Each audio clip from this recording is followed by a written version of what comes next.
तो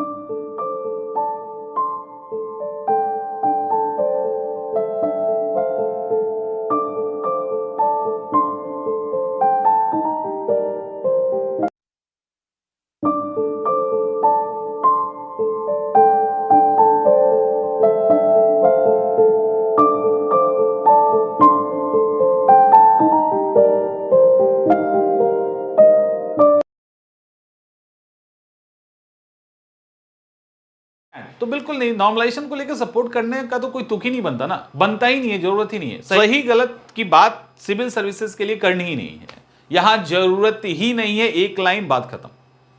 आप सभी को हैप्पी दीपावली, दीपावली की हार्दिक शुभकामनाएं। लेकिन आप लोग बहुत खुश नहीं होंगे, ये भी मुझे पता है, क्योंकि नॉर्मलाइजेशन की बात बहुत मजबूती से की जा रही है। नॉर्मलाइजेशन, और आपने पूछा सर आप किस तरफ हो नॉर्मलाइजेशन के। देखिए, मैं अभी सब बात करूंगा। बीपीएससी जो नॉर्मलाइजेशन का प्रोसेस यूज करने वाली है, उसमें वो मैं आपको पहले बता देता हूं, सही है गलत है, जरूरत है नहीं है, होना चाहिए नहीं होना चाहिए, और आयोग क्या कर सकती है, ये सारी चीजें हम लोग क्लियर कर लेते हैं। जैसे इस बॉक्स में देखिए, इस बॉक्स, ये मान लो बिहार है, ठीक है। इनका प्लान क्या है नॉर्मलाइजेशन के लिए, या तो ये 3 पेपर बनाएंगे या ये 4 अलग अलग पेपर बनाएंगे। इनका 3 या 4 अलग अलग सेट होगा। ये करने क्या वाले हैं कि अलग अलग सेट को ये अलग अलग जगहों पे देंगे। जैसे मान लो कि वेस्ट चंपारण का यहां पे जिला है, तो वेस्ट चंपारण में जो सेट जाएगा, वो सेट इधर कटिहार नहीं जाएगा, वो किशनगंज नहीं जाएगा, समझ में आ रहा है, वो भागलपुर मुंगेर बांका नहीं जाएगा, यहां जो सेट जाएगा वो यहां नहीं जाएगा। तो ऐसे करके वो उनके हिसाब से उन्होंने जो बताया, उसके हिसाब से ये था कि हम लोग किसी भी तरीके से पेपर लीक होना, जो माफिया इन्वॉल्व होती है उसको रोकना, और भी कई ऐसे कारण हैं जिसके कारण हम ये चीज कर रहे हैं। उसके बाद उसके कलर कोड अलग अलग होंगे। तो 3 से 4 सेट बनाने की बात चल रही है। अब यदि एक एग्जाम में 3 से 4 सेट बनेगा, तो सिंपल सी बात है कि 3 से 4 सेट बनने का मतलब है नॉर्मलाइजेशन उसके अंदर लागू करना पड़ेगा, कोई विकल्प है नहीं। और इतना भी कहा गया कि नॉर्मलाइजेशन का ये पहला स्टेज है, नॉर्मलाइजेशन का दूसरा स्टेज भी आएगा। अगर ये सक्सेस कर गया तो दूसरे स्टेज में आप क्या देखेंगे। दूसरे स्टेज में इनका प्लान ये है कि जैसे अब मान लो ये भागलपुर, ये पश्चिम चंपारण है ना, वेस्ट चंपारण है ना, तो अभी हमने क्या बोला कि एक सेट यहां जा रहा है, दूसरा यहां, तीसरा यहां, चौथा यहां, ऐसे करके जा रहा है। अब ऐसा नहीं, आगे जाके ये भी कर सकते हैं कि 3 या 4 सेट जो भी बना, एक ही डिस्ट्रिक्ट के अलग अलग सेंटर पे अलग अलग सेट जाएगा। जैसे भागलपुर है, जैसे पश्चिम चंपारण है, भागलपुर है, कटिहार है, तो अब कटिहार के सेंटर पे मान लो कि अभी क्या जा रहा है, अभी एक सेट के अलग अलग जा रहे हैं सीरीज। लेकिन अगर इनका ये जो प्लान है, नॉर्मलाइजेशन का पहला स्टेज लागू हो गया, तो सेकेंड स्टेज में ये ऐसा भी कर सकते हैं कि एक ही डिस्ट्रिक्ट में अलग अलग सेट को भी लगा सकते हैं। ये अभी इनका प्लान है जो कि डिस्कस किया गया है। और इनका ये कहना है कि नॉर्मलाइजेशन हम आज जो कर रहे हैं, ये आज का प्रोसेस नहीं है, बल्कि बहुत पहले से नॉर्मलाइजेशन का रिकमेंडेशन था, और भी कई सारी चीजें हुई। सवाल ये उठता है कि नॉर्मलाइजेशन को लेकर और भी जो और बातें हुई, उसको लेकर मतलब क्या होना चाहिए या नहीं। सबसे पहले बात यह है कि नॉर्मलाइजेशन सही है या गलत। देखिए, नॉर्मलाइजेशन को सही है या गलत पे अगर आप पढ़ेंगे तो नॉर्मलाइजेशन को गलत नहीं कहा जा सकता। ठीक से समझो, गलत नहीं कहा जा सकता, क्योंकि बहुत सारे ऐसे एग्जामिनेशन हैं जहां पे नॉर्मलाइजेशन लगाना मजबूरी है, वहां लगाया जाता है, क्योंकि इतने शिफ्ट में एग्जाम होते हैं, कैंडिडेट लाखों की संख्या में बैठते हैं, तो वहां पे नॉर्मलाइजेशन लगाना मजबूरी भी है। लेकिन वो नॉर्मलाइजेशन प्रोसेस भी पूरी तरह से ट्रांसपेरेंट नहीं है, या पूरी तरह से आप इक्वल उसको नहीं कह सकते। तो नॉर्मलाइजेशन का जो प्रोसेस है, कहीं पे मजबूरी बन जाती है तो वहां के लिए सही है, लेकिन जहां उसकी मजबूरी नहीं है वहां के लिए उसको सही नहीं कह सकते। अब आइए बीपीएससी के लिए। तो बीपीएससी या किसी भी सिविल सर्विस के एग्जाम में ऐसा नहीं हुआ है। दरअसल बिहार के अंदर क्या है, बिहार में अभी एक ट्रेंड चल रहा है कि पहले हम दुनिया बाद में, समझ में आ रहा है कि पहले हम कर देते हैं, ताकि कहेगा कि नहीं इस आयोग ने सबसे पहले स्टेप लिया, इनिशिएटिव लिया, ये वो। तो देखो बीपीएससी के अंदर नॉर्मलाइजेशन की जरूरत ही नहीं है, और सिविल सर्विसेज के अंदर भी, माने किसी भी स्टेट में यूपीएससी के अंदर उसकी जरूरत नहीं है। ये जितनी चीजें की जा रही है और इसके पीछे हवाला ये दिया जा रहा है, आज नहीं दिया जा रहा, अतुल प्रसाद थे वो भी बोल रहे थे, और भी लोग जो आए अलग अलग आयोग में, अलग अलग स्टेट के आयोग में, उन्होंने भी ये बात बोला। खास करके अतुल प्रसाद जब थे तो उन्होंने बड़े अच्छे से कई बार बोला कि हम लोगों को जो सोच रहा है चोर या माफिया, उससे हमें एक कदम हमेशा आगे रहना होगा, क्योंकि वो उसका तोड़ निकालेगा। तो इस आगे रहना और पीछे रहने के जो भागा दौड़ी है स्टूडेंट, खास करके जो सेटर हैं, जो इस तरह के पेपर लीक करने में जुड़े हुए हैं, जो माफिया लोग हैं उनका, और आयोग के आगे और पीछे के दौर में टॉम एंड जेरी वाला हाल है। समझ में आ रहा है?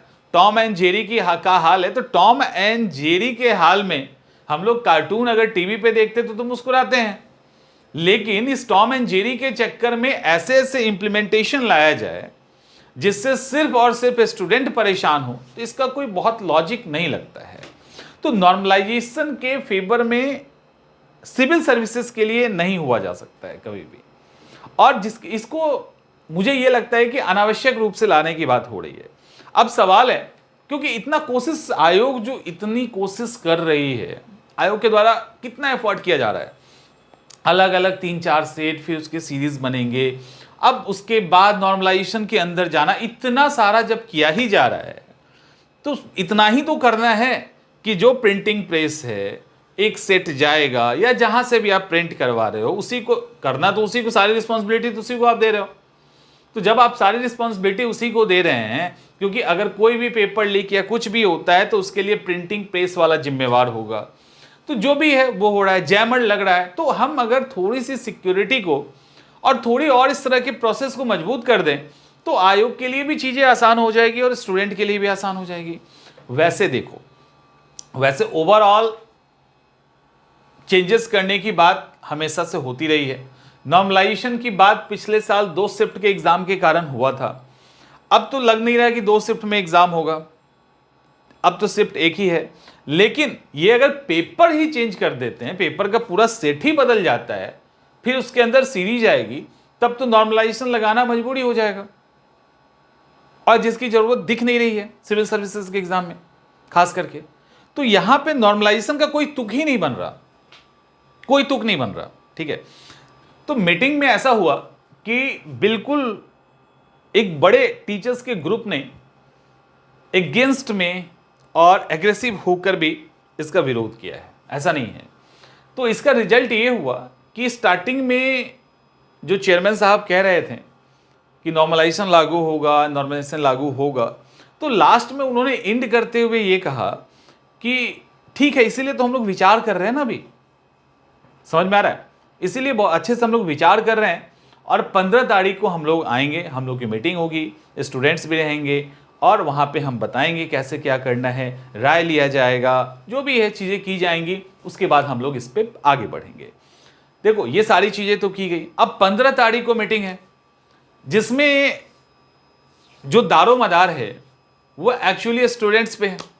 फिर से अब आप लोग को बड़ी संख्या में 15 तारीख को जब मीटिंग होगी, या डेट आगे पीछे अगर हो जाता है, इन्फॉर्मेशन तो आप लोगों को मिल ही जाएगा, हम लोग दे देंगे, अगर नहीं मिलेगा तो आप लोग वहां पे जाइए और बहुत स्ट्रांग तरीके से उस बात को रखना है कि नॉर्मलाइजेशन की जरूरत नहीं है। हम ये कह ही नहीं रहे कि नॉर्मलाइजेशन सही है या गलत है, हमको सही है या गलत है इससे हमको मतलब ही नहीं है, क्या उसकी जरूरत है, हमें जरूरत की बात करनी है, और उसकी जरूरत नहीं है, सिविल सर्विसेज के अंदर नहीं है।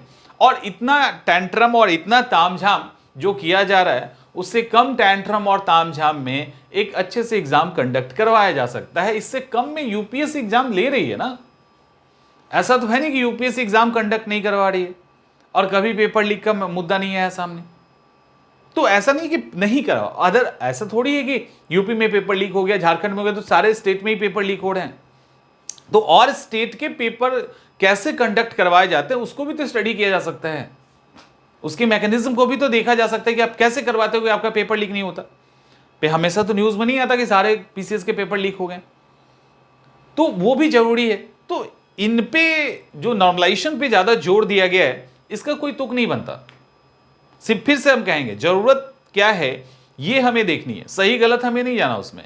जरूरत ही नहीं है सिविल सर्विसेज के अंदर एक्स्ट्रा परेशान करने का। वही टॉम एंड जेरी के चक्कर में स्टूडेंट पिस रहा है, अब उसके दिमाग में एग्जाम की तैयारी की जगह नॉर्मलाइजेशन चलेगा कि हम इतना बनाएंगे हमारा कम हो जाएगा, हम इतना बनाएंगे ये हो जाएगा वो हो जाएगा। तो ये सारी चीजें जो अभी चल रही है ये ठीक नहीं है। तो 15 तारीख को जो मीटिंग है उस मीटिंग में, क्योंकि एक बड़े संख्या में टीचर्स ने अपोज किया है इसको लेकर, ऐसा नहीं है, बड़ी संख्या में टीचर्स के द्वारा अपोज किया गया, स्ट्रांगली अपोज किया गया है इसको लेकर, तो वो है। लेकिन फिर भी आपको पता है आयोग जब मन बना लेती है तो जल्दी सुनती नहीं है। पिछले साल भी ऐसा ही हुआ था। तो फिर क्या हुआ, फिर मुख्यमंत्री का अप्रोच लेना पड़ा, तब जाके वो उस चीज को छोड़ी। तो खैर ये कई सारी चीजें हैं। तो 15 तारीख की जो मीटिंग है उसमें एक बार आखिर आप लोगों को आना है और अच्छे से अपनी बातों को रखनी है। और नॉर्मलाइजेशन को लेकर कोई सपोर्ट नहीं कर रहा और सपोर्ट करने की जरूरत भी नहीं है सिविल सर्विसेज के एग्जाम के लिए खास करके, ठीक है। तो क्लियर।